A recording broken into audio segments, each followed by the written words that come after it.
Hello everyone, ಇದು ನಿಮ್ಮ ನೇತ್ರ. ನಿಮಗೆ ನನ್ನ ವಿಡಿಯೋ ಇಷ್ಟ ಆದರೆ ಪ್ಲೀಸ್ ನನ್ನ ವಿಡಿಯೋನ ಸಬ್ಸ್ಕ್ರೈಬ್ ಮಾಡ್ಕೊಳ್ಳೋದು ಮರಿಬೇಡಿ. ಗೊತ್ತಿರೋರಿಗೆಲ್ಲ ಶೇರ್ ಮಾಡಿ ಮತ್ತು ನೋಟಿಫಿಕೇಷನ್ ಐಕನ್ನ ಕ್ಲಿಕ್ ಮಾಡಿ. ನಾನು ವಿಡಿಯೋ ಮಾಡಿದ ತಕ್ಷಣ ನಿಮಗೆ ಇಮಿಡಿಯೇಟ್ಲಿ ನೋಟಿಫಿಕೇಷನ್ ಬರುತ್ತೆ ಅಂತ ಹೇಳ್ತಾ, ನಾನು ಈ ವಿಡಿಯೋಲಿ ಡಿಸ್ಕಸ್ ಮಾಡೋಕೊಟ್ಟಿರೋ ವಿಚಾರ ಬಂದುಬಿಟ್ಟು ವರ್ತೂರ್ ಸಂತೋಷ್ ಪ್ರತಾಪ್ ಅವ್ರ ಹತ್ರ ನಡ್ಕೊಂಡಿದ್ದ ರೀತಿ. ಇವತ್ತು ವರ್ತೂರ್ ಸಂತೋಷ್ ಅವರು ಅವ್ರ ಜೊತೆ ನಡ್ಕೊಂಡಿದ್ದು ನಿಮ್ಗೇನು ಅನ್ನಿಸ್ತು ಫ್ರೆಂಡ್ಸ್? ಪಾಪ ಪ್ರತಾಪ್ ಅವರೇ ಕ್ಯಾಪ್ಟನ್ ಆಗ್ತಾರೆ ಅಂತ ಅಂದ್ಕೊಂಡಿದ್ರು.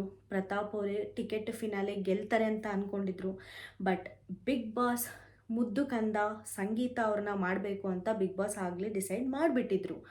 ಸೊ ಆ ಏನೋ ಗೊಂದಲದಲ್ಲಿ ಎಲ್ಲ ಆದಮೇಲೆ ಸಂಗೀತ ಕ್ಯಾಪ್ಟನ್ ಅಂತ ಅನೌನ್ಸ್ ಮಾಡಿದಾಗ ಪ್ರತಾಪ್ ಅವ್ರಿಗೆ ಬಿಗ್ ಶಾಕೇ ಆಗಿರುತ್ತೆ. ಅದು ಡೈಜೆಸ್ಟ್ ಮಾಡ್ಕೊಳ್ಳೋಕ್ಕೆ ಅವ್ರು ಕಷ್ಟಪಡ್ತಾ ಇದ್ದರೆ, ವರ್ತೂರ್ ಸಂತೋಷ್ ಅವ್ರು ಇದ್ಬಿಟ್ಟು ಜನಗಳ ಮಧ್ಯೆ ಇನ್ವಾಲ್ವ್ ಆಗೋದು ಕಲಿಯೋ, ಇಲ್ಲೇ ನೋಡು ನೀನು ಯಾವ ಮರೋದು ಅಂತ ಕಮೆಂಟ್ರಿಗೆ ಹೊಡಿಯೋದಾಗಲಿ, ಅದೆಲ್ಲ ನಿಮ್ಮ ಪ್ರಕಾರ ಎಷ್ಟು ಸರಿ ಅನ್ನಿಸ್ತು? ಅವರು ಯಾರಾದರೂ ಒಬ್ಬ ಮನುಷ್ಯ ಡೌನ್ ಆಗಿದ್ದರೆ ಒಳ್ಳೇದು ಹೇಳೋಕ್ಕೆ ಟ್ರೈ ಮಾಡಬೇಕು.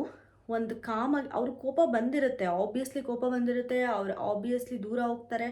ಅದೆಲ್ಲ ತುಂಬ ಕಾಮನ್. ಯಾವ ಮನುಷ್ಯನಿಗಾದರೂ ಕೋಪ ಬಂದರೆ. ಅದು ಪ್ರತಾಪ್ ಅವ್ರು ಇನ್ನೂ ಚೆನ್ನಾಗಿ ಹ್ಯಾಂಡಲ್ ಮಾಡಿದ್ದಾರೆ ಅಂತಲೇ ಅನ್ನಿಸ್ತು ನನಗೆ ಎಪಿಸೋಡಲ್ಲಿ. ಅದು ಬಿಟ್ಟು ಟಾಂಟ್ ಕೊಟ್ಕೊಂಡು ಮತ್ತೆ ಅದೆಲ್ಲ ಆಯಿತು. ಕಳಪೆ ಮತ್ತು ಉತ್ತಮ ಪ್ರದರ್ಶನ ಕೊಟ್ಟವ್ರಿಗೆ ಕೊಡಬೇಕು ಅಂತ ಅಂದಾಗ ಪ್ರತಾಪ್ ಅವರು ತುಕಾಲಿ ಸಂತೋಷ್ ಅವರು ಕೊಡ್ತಾರೆ. ಅಲ್ಲಿಂದ ಮುಗೀತು. ವರ್ತೂರ್ ಸಂತೋಷ್ ಅವ್ರಿಗೆ ಹುರ್ಕೊಂಡು ಹೋಗ್ಬಿಟ್ರು. ನನಗೆ ಉತ್ತಮ ಕೊಟ್ಟಿರೋದಕ್ಕೆ ಖುಷಿ ಇದೆ, ಆದರೆ ಮನೆಯವ್ರು ನನಗೆ ಯಾರಿಗೂ ಕ್ಯಾಪ್ಟನ್ ಕೊಟ್ಟಿಲ್ಲ ಅಂತ ನನಗೆ ಬೇಸರ ಇದೆ ಅಂತ ವ್ಯಕ್ತಪಡಿಸಿದ್ರು. ಅವ್ರಿಗೇನು ಹೇಳಬೇಕಿತ್ತು? ವರ್ತೂರ್ ಸಂತೋಷ್ ಅವ್ರು ಅಂತ ಸ್ಪೆಸಿಫೈ ಮಾಡಿ ಹೇಳಬೇಕಿತ್ತು. ಅದು ವರ್ತೂರ್ ಸಂತೋಷ್ ಅವ್ರು ಪ್ರತಾಪಿಂದ ಎಕ್ಸ್ಪೆಕ್ಟ್ ಮಾಡಿದ್ದು. ಇದು ನಿಮ್ಗೆ ಹೆಂಗೆ ಕರೆಕ್ಟ್ ಅನಿಸುತ್ತೆ?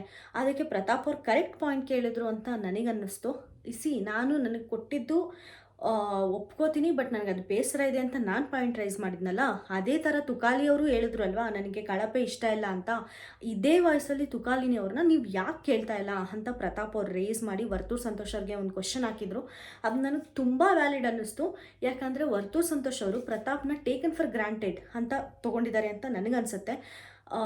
ಯಾಕಂದರೆ ಅವ್ರೇನು ಅನ್ನಲ್ಲ ಬಿಡು, ಅವನೇನಂದ್ರೆ ಏನು ಮಾಡೋಕ್ಕಾಗುತ್ತೆ, ಸಮಾಧಾನವಾಗಿ ಹೇಳ್ತಾನಲ್ವಾ, ಜಾಸ್ತಿ ಸೀರಿಯಸ್ಸಾಗಿ ತೊಗೊಳ್ಳೋದಲ್ವಾ, ನನ್ನ ಬೆಳೆ ನಾನು ಬೇಯಿಸ್ಕೊಳ್ಳೋಣ, ನಾನು ಆಚೆ ಕಡೆ ಇರೋರಿಗೆಲ್ಲರಿಗೂ ಒಬ್ಬ ಪ್ರತಾಪ್ ಎಷ್ಟು ಚೆನ್ನಾಗಿ ಬುದ್ಧಿ ಹೇಳ್ತಾ ಇದ್ದಾರೆ ದೊಡ್ಡವರಾಗಿ ಅಂತ ಅನ್ನಿಸ್ಕೊಳ್ಳೋಣ ಅಂತ ಟ್ರೈ ಮಾಡ್ದಂಗೆ ಅನಿಸುತ್ತೆ ವರ್ತೂರ್ ಸಂತೋಷ್ ಅವರು ಪ್ರತಾಪ್ ಅವ್ರ ಹತ್ರ ಮಾತಾಡ್ತಾ ಇದ್ದರೆ. ಇದು ನನ್ನ ಒಪಿನಿಯನ್. ಅದು ನನಗೆ ನಿಜವಾಗ್ಲೂ ಇಷ್ಟ ಆಗಲಿಲ್ಲ. ಯಾರಾದರೂ ಮನುಷ್ಯ ಕುಗ್ಗುತ್ತಾ ಇದ್ದಾನೆ ಅಂದರೆ ಅವ್ರಿಗೆ ಸಮಾಧಾನ ಮಾಡಲಿಲ್ಲ ಅಂದರೂ ಪರವಾಗಿಲ್ಲ, ಅವರಿಂದ ದೂರ ಇರಬೇಕು ಅಂತ ನಾನು ಅಂದ್ಕೊತೀನಿ. ಇದು ನಾನು ಈ ವಿಡಿಯೋಲಿ ಹೇಳಬೇಕು ಅಂತ ಇಷ್ಟಪಟ್ಟಿದ್ದು.